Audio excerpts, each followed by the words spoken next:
방송인 정영돈 씨가 불안장애 등을 이유로 현재 참여하고 있는 방송에서 모두 하차를 해서 안타까움을 사고 있는데요.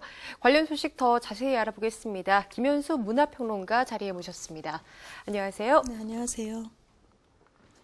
예, 정영돈 씨가 이제 불안장애를 호소하면서 출연 중이던 모든 프로그램에서 하차를 하겠다, 이런 소식을 전했습니다. 갑작스러운 소식이었기 때문에 많은 분들이 좀 놀라셨죠? 네, 그 누구보다도 그 활발한 활동을 하고 있었고 또 인기를 누렸던 정영돈 씨이기 때문에 이런 소식이 상당히 놀라움을 금치 못했는데요.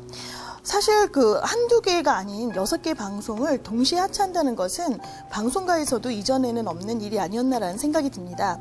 아시겠지만 그 방송이라는 것이 혼자 하는 것이 아니고 또 많은 사람들이 함께 만들어가는 것이기에 어떤 무리를 일으켜서 뭐 자숙의 의미로 타의에 의해서 동시에 하차하는 것은 있어 왔지만 자의에 의해서, 즉 개인적인 상황 때문에 그만둔다는 것은 정말 어려운 일이기 때문입니다.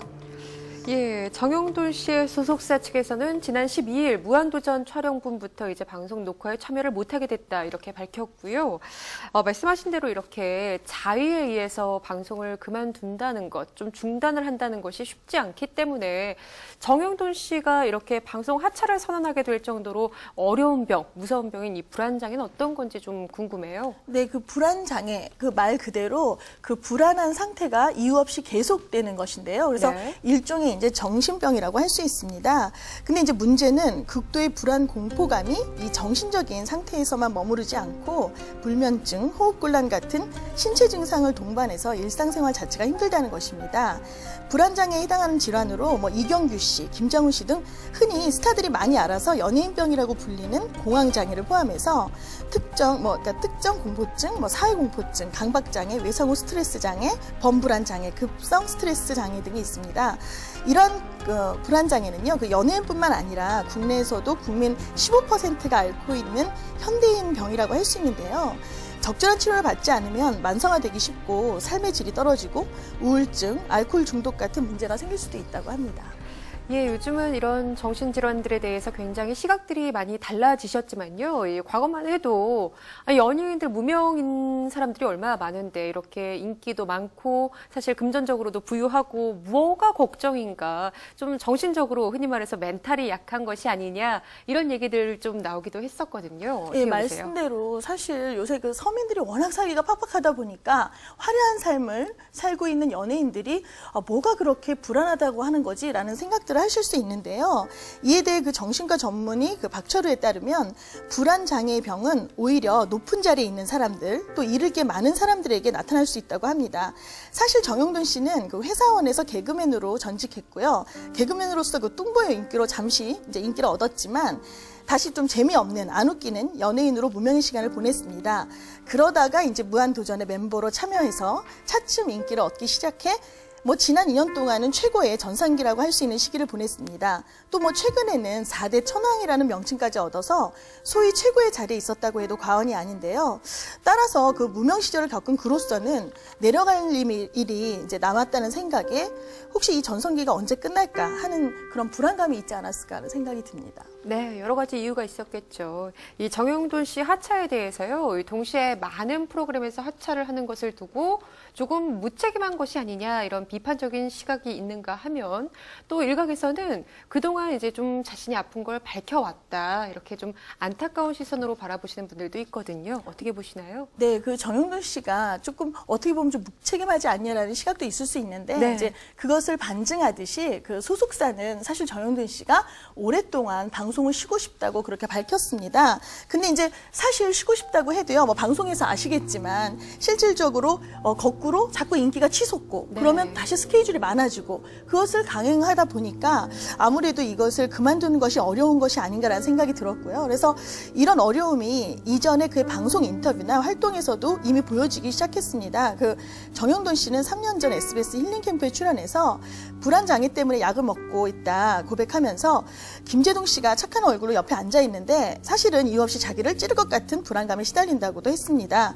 그러면서 정영돈 씨는 미래에 대해 지나칠 정도로 불안하다. 그리고 운 좋게 잘 되다 보니까 내 미천이 드러날까봐 또 내 능력 밖의 복을 가지려고 하다가 잘못될 것 같다라는 생각이 든다라는 인터뷰를 했습니다. 그래서 이와 함께 또 예전에 그 무한도전에서 그 정영돈 씨의 심리 검사를 했던 모습이 화두가 되기도 했는데요. 검사 결과 정영돈 내면에는 박명수가 있는데 겉으로는 유재석을 닮고 싶어하는 것 같다고 나오자 정영돈이 맞다. 사실은 나는 원래 본래 있는 그대로를 이야기하는 사람인데 이 직업을 가지면서 많이 변했다고도 말했습니다. 또한 그 무한도전의 노스트레스 특집에서는 당시 방송에서 정영돈은 가장 많은 스트레스를 받는 사람으로 꼽혔는데요. 정신과 전문의의 상담에서 이직을 생각한 적이 있나라는 질문에 정영돈은 자주 그렇다라고 답하면서 뱀과 바퀴벌레, 곱등이 우글거리는 꿈을 꿨다라고 고백하기도 했습니다.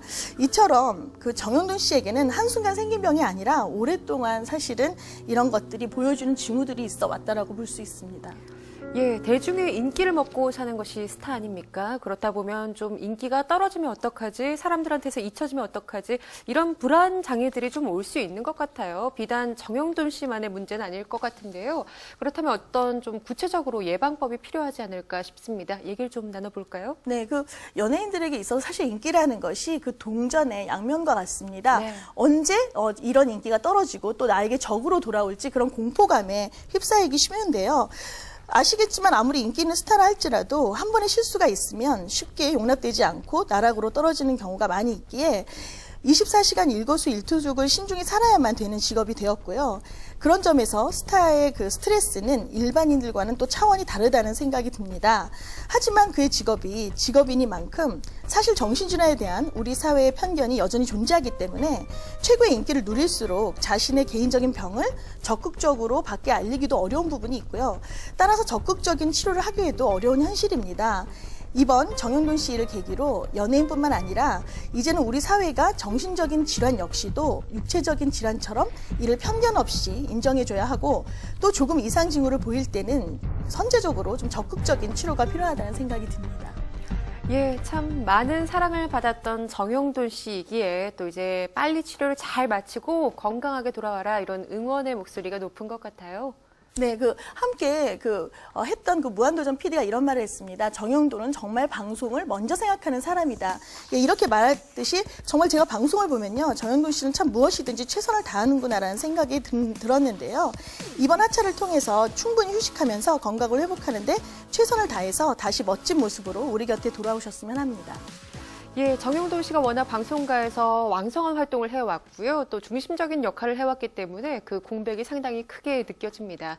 이 숨 고르기를 좀 한번 크게 하시고 몸과 건강한 상태로 좀 다시 돌아오시길 기대해 보겠습니다. 오늘 이야기 여기서 마칩니다. 지금까지 김현수 문화평론가와 함께했습니다. 고맙습니다. 네, 고맙습니다.